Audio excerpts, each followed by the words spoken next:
Assalamualaikum warahmatullahi wabarakatuh. Perkenalkan, nama saya Nika Narasati, NIM G1B119048. Saya mahasiswi Ilmu Keperawatan, Fakultas Kedokteran dan Ilmu Kesehatan Universitas Jambi. Baik, di sini saya akan menjelaskan sedikit materi mengenai pemberian nutrisi enteral dan parenteral dengan dosen pembimbing Nurse Andika Sulistiawan, SKEP MKEP. Dengan blok perawatan medikal bedah 2. Baiklah, langsung saja. Nutrisi enteral dan parenteral. Apa itu nutrisi enteral? Nutrisi enteral merupakan nutrisi yang diberikan kepada pasien yang tidak dapat memenuhi kebutuhan nutrisinya melalui route oral. Formula nutrisi diberikan melalui tube ke dalam lambung atau gastric tube, nasogastric tube atau NGT. Ini merupakan gambar dari nutrisi enteral. Selanjutnya, jenis-jenis nutrisi enteral. Jenis-jenis nutrisi enteral ada 5. Yang pertama itu formula polimerik. Formula ini di mana mengandung protein utuh dan zat gizi lain dalam bentuk kompleks. Yang kedua itu ada formula Blenzerit, yang mana formula yang dibuat dengan menghaluskan makanan menjadi bentuk cair sehingga bisa masuk melalui pipa NGT. Yang ketiga itu ada formula medular, mengandung makronutrien sebagai komponen zat gizi tunggal maupun kombinasi. Yang keempat itu ada formula elemental. Ini diberikan kepada pasien dengan kapasitas digestif terbatas seperti gangguan absorpsi pada usus. Yang terakhir itu ada formula spesifik. Nah, formula spesifik ini diberikan kepada pasien dengan kebutuhan gizi penyakit spesifik atau organ spesifik. Selanjutnya ada pemberian nutrisi enteral terkadang mengalami hambatan. Nah, ada pun beberapa hambatan yang terjadi, di antaranya yang pertama itu gagalnya pengosongan lambung. Yang kedua terjadi aspirasi dari isi lambung. Yang ketiga ada sinusitis. Keempat ada esofagitis. Lalu yang terakhir itu ada salah meletakkan pipa. Selanjutnya ada hal yang harus diperhatikan. Di dalam nutrisi enteral, hal yang harus diperhatikan yang pertama itu jalur masuknya makanan. Yang kedua, ukuran pipa makanan. Yang ketiga, volume yang digunakan untuk memenuhi kebutuhan pasien. Lalu, toleransi saluran cerna dan kondisi klinis pasien. Standar operasi prosedur SOP pemberian nutrisi pada enteral. Aspek yang dinilai yang pertama itu ada definisi. Seperti yang kita ketahui, definisi nutrisi enteral itu nutrisi yang diberikan kepada pasien yang tidak dapat memenuhi kebutuhan nutrisinya melalui rute oral. Formula nutrisi diberikan melalui tube ke dalam lambung, nasogastrik atau NGT. Adapun tujuannya, yang pertama itu untuk memperbaiki nutrisi pada pasien, lalu untuk pemberian obat, lalu untuk mempertahankan fungsi usus, mempertahankan integritas mukosa saluran cerna, serta memberikan obat-obatan dan makanan langsung ke dalam saluran pencernaan, mempertahankan fungsi-fungsi imunologik mukosa saluran cerna.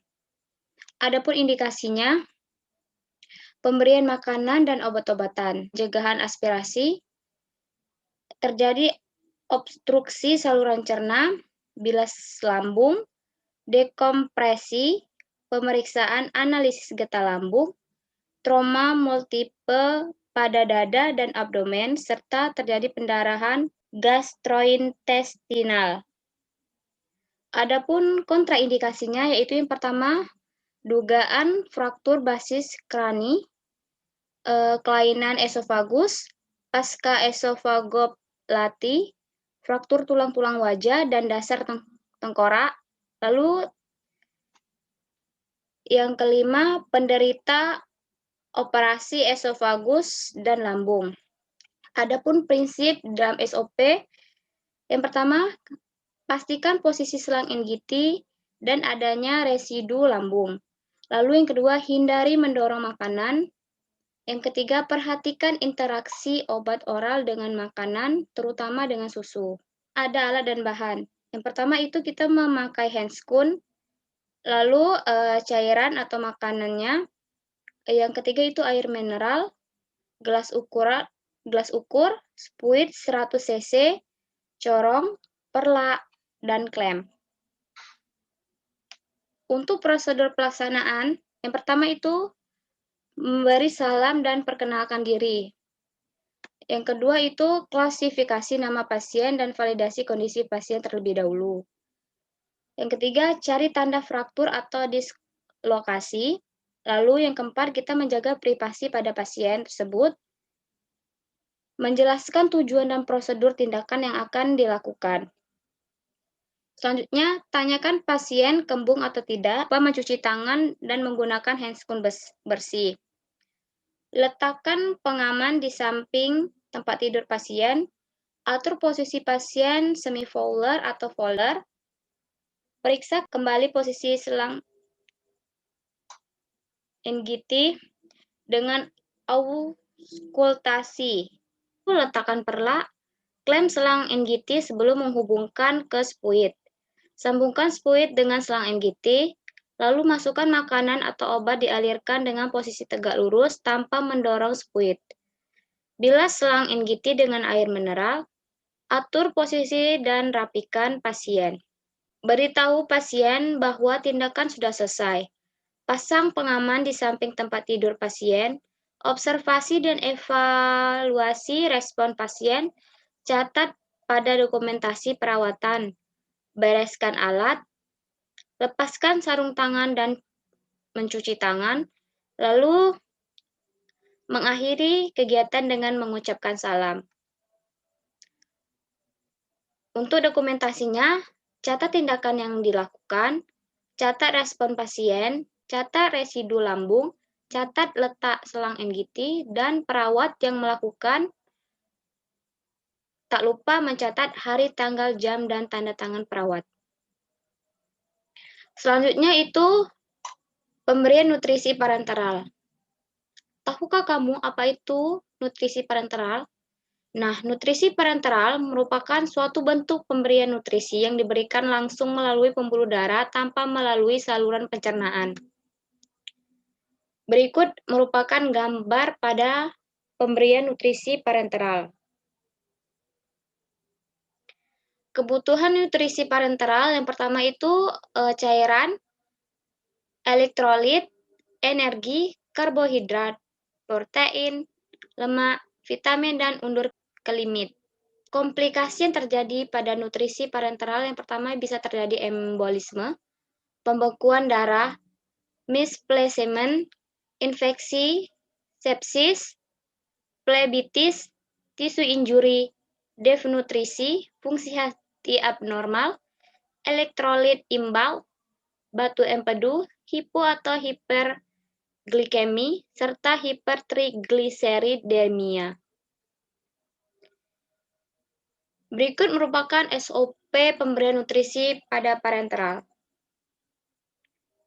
Aspek yang dinilai, yang pertama itu definisi, sudah kita bahas sebelumnya, di mana suatu bentuk pemberian nutrisi yang diberikan langsung melalui pembuluh darah tanpa melalui saluran cerna. Adapun tujuannya itu untuk memenuhi kebutuhan nutrisi pada pasien. Indikasinya yaitu pasien dengan gangguan absorpsi makanan, pasien dengan kondisi usus harus diistirahatkan seperti pada pankreatitis berat, status preoperatif dengan malnutrisi berat, angina intertinal, diare berulang.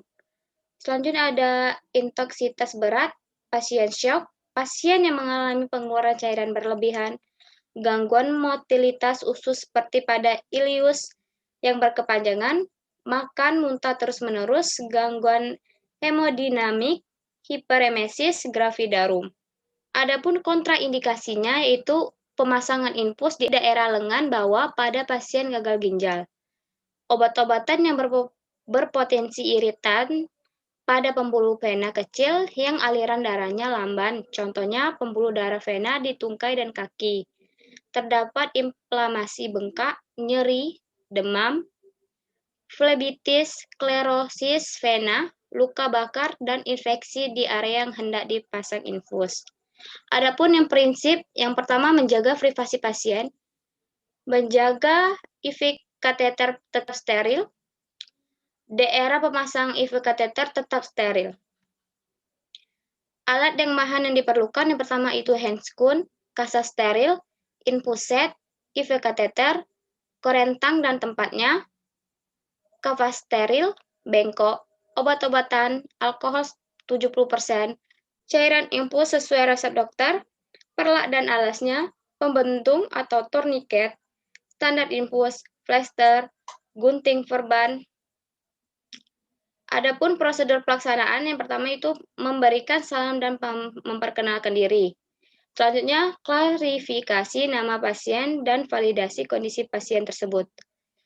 Menjaga privasi pasien, serta menjelaskan tujuan dan prosedur tindakan yang akan dilakukan. Sebelum melakukan tindakan, perawat mencuci tangan dan menggunakan handscoon bersih. Lepaskan pengaman di samping tempat tidur pasien.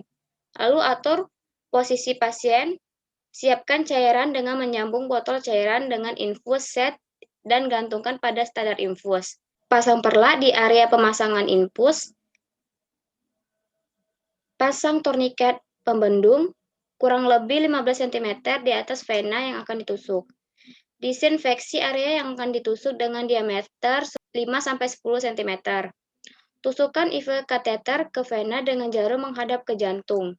Pastikan jarum IV kateter masuk ke vena, sambungkan jarum IV dengan infus set. Lakukan fiksasi ujung jarum IV kateter di tempat insersi. Tutup area insersi dengan plester transparan atau kasa kering, kemudian plester. Atur tetesan infus sesuai program medis. Lalu lepas sarung tangan. Pasang label pelaksanaan tindakan yang berisi nama pelaksana, tanggal, jam pelaksana, lalu atur kembali pasien dan rapikan. Beri tahu pasien bahwa tindakan sudah selesai. Pasang pengaman di samping tempat tidur pasien, lalu observasi dan evaluasi respon pasien, catat pada dokumentasi keperawatan. Membereskan alat, lepas sarung tangan dan mencuci tangan, akhiri kegiatan dan mengucap salam. Untuk dokumentasi, yang pertama itu catat tindakan yang telah dilakukan perawat, catat respon pada pasien, catat cairan infus, catat tetesan infus yang diberikan, serta perawat yang melakukan, itu mencatat hari, tanggal, jam, dan tanda tangan perawat. Baiklah, kesimpulan yang dapat kita berikan yaitu pemberian asupan nutrisi yang adekuat sebagai bagian dari terapi pada orang sakit merupakan faktor yang penting dalam mendukung proses penyembuhan penyakit. Para klinis harus dapat menentukan pilihan cara pemberian asupan nutrisi yang tepat agar penderita mendapat asupan nutrisi adekuat, mendukung proses metabolisme optimal, serta mencegah terjadinya malnutrisi. Baiklah, sekian penyampaian materi dari saya. Jika terdapat kekurangan atau salah kata, saya mohon maaf. Saya akhiri. Wassalamualaikum warahmatullahi wabarakatuh.